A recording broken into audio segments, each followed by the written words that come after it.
Ah chérie, tu t'appelles les blazes, donc toi aussi tu prends même l'ongori. Les bah, oh, j'ai déjà mon gars, il vient pas te prendre en Ferrari. Pourquoi vous êtes comme ça? Pourquoi vous aimez taper les blazes? Tu ne connais même pas qui t'appelle. Tu dis déjà, oh mon frère, tu me gazes. Et ouais, la famille, c'est Titanor, jeune artiste gabonais. Ma chérie, le trajet est long. Si c'est pas bon, on peut couper les ponts. Ouais. Depuis qu'Ala, tu sais que j'ai un déolo, mais tu me fais tourner comme si je suis un con. Tu belle mes doux, mais tu refuses de passer en case. Et pourtant, j'ai baillé tout ton chiba. Tu racontes aux gens que non, moi, j'étais gaz. Alors, salut Titanor, hein, bienvenue sur le plateau de l'interview. Alors, Titanor, qui est réellement l'artiste? Bon, Titanor, c'est, on va dire, le nom à l'état civil de Mezogo est là à Brunel, résident des PK. Et pourquoi le pseudo Titanor? Bon, on va dire Titanor, c'est d'abord le titan, parce qu'on va voir c'est collé à le titan plus un or à côté. Donc, on va dire un titan, le géant du Grand Nord. Alors, pour revenir sur la musique, c'est quoi ton histoire avec la musique? Comment tu commences et à partir de quel âge tu te lances? Bon, je me lance dans la musique, on va dire, en 2016, suite à quelques problèmes que j'avais eu avec les parents. Donc, les parents étaient obligés de m'envoyer du côté du Cameroun pour passer d'abord un séjour. Et arrivé là-bas, j'arrive dans une zone où, on va dire, je ne connais personne et la plupart des jeunes, c'est rien que la musique. Moi, avant la musique d'abord, c'était surtout le ballon. Donc, voyant les autres faire de la musique, moi aussi, ça m'a donné envie de faire la même chose, quoi. Et c'est au Cameroun, tu as justement commencé à faire de la musique, c'est ça? Oui, oui. D'accord. Alors, c'est quoi le genre musical de Titanor? Bon, c'est du rap, je fais dans du rap. Et un rap qui consiste à dénoncer les faits de société, un peu tout ça, quoi. Avec un mélange d'humour en même temps. Donc, on va dire tu fais du rap, oui. Et c'est un rap dénonciateur, c'est ça? Oui, oui, exactement. Très bien. Alors, c'est quel artiste international, s'il faut le dire ainsi, quel artiste international ou national d'ailleurs a marqué ou t'a inspiré à faire de la musique aujourd'hui? Bon, parlant des artistes qui m'ont inspiré à faire de la musique, au niveau du Gabon, je vais commencer par citer le Grand Koba Building. Et niveau international, il y a des artistes comme Youssoupha, Booba, Karis, Kalash Criminel, etc.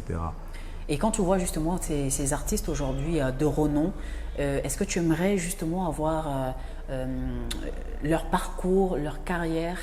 Oui, j'aimerais bien faire comme eux, et même faire plus qu'eux. Et la seule chose pour moi, je trouve que le mieux à faire, c'est de me mettre au travail.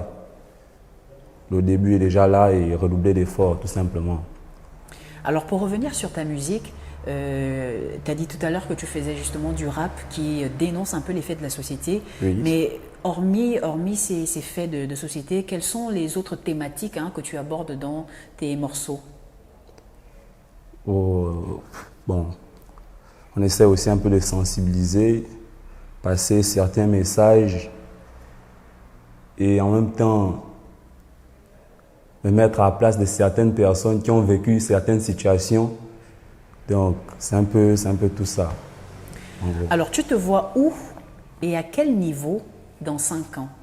Bon, je me vois à une autre étape.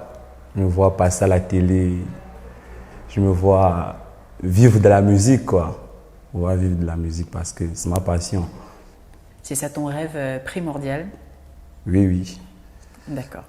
Alors, il y a 2 mois, tu as sorti le titre « Rends-moi mes choses ». Est-ce que tu peux nous en parler?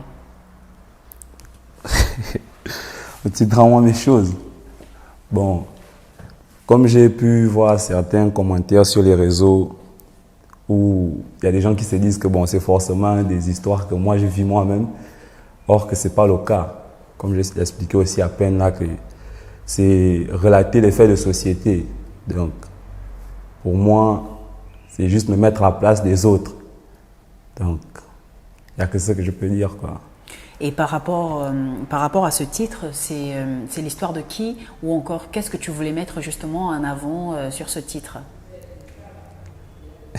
Est-ce que c'est une fille à qui indirectement tu demandes de te rendre tes choses? Non, même pas le cas, même pas le cas. C'est juste un truc qui est venu dans ma tête comme ça, là, en écoutant les prods et tout. Donc, j'ai eu l'inspiration d'écrire un morceau, là, un truc avec cette inspiration-là. D'accord. Et c'est quoi aujourd'hui l'actualité musicale, on va dire, hormis le titre que tu as sorti récemment, est-ce qu'il y a un autre projet qui va voir le jour, par exemple un EP ou encore un album, pourquoi pas? Oui, un EP. J'ai bien envie de sortir un EP. Mais avant ça, je cherche d'abord à m'imposer avec des singles. Genre me faire un nom d'abord. Ensuite, quand on décide de démarrer sur un EP ou sur un album, on est sûr et certain que ça peut prendre. C'est ça. Et comment tu vois un peu plus tard, par exemple, ceux-là qui font déjà de la musique, des jeunes artistes également. On a Pablito qui vient de se lancer, on a La Santilova. Est-ce que tu aimerais justement avoir leur parcours également, parce qu'aujourd'hui ils sont très connus?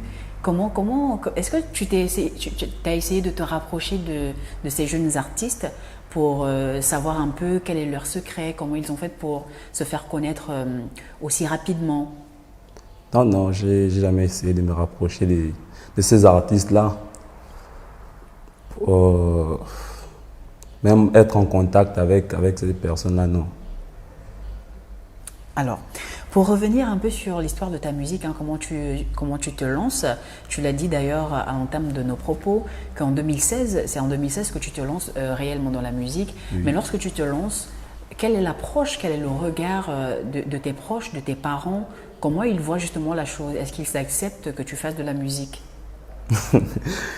Non, les parents n'ont pas accepté ça facilement. Les parents n'ont pas accepté ça facilement parce que bon, on se dit que quand un jeune décide de faire de la musique, on voit le côté gangster, le côté trop voyou, quoi. Un peu, c'est un peu cette image-là d'abord, avant tout. C'est au fur et à mesure que tu excelles dans ça, bon, les parents finissent par accepter ça comme ça. Voilà, alors Titanor, on a malheureusement fait le tour de notre entretien. Est-ce que tu as un dernier mot? Oui, bon, je veux juste dire pour ceux qui ne me connaissent pas particulièrement et tout, moi je suis Titanor. C'est sur le compte Facebook, vous pouvez aller vérifier, Titanor, YouTube aussi c'est la même chose. Et en même temps, j'ai un titre qui doit sortir d'ici là, que on compte récupérer tout ça. Donc, demandez juste aux abonnés et aux gens qui me suivent de rester connectés. D'ici là, on sort les choses.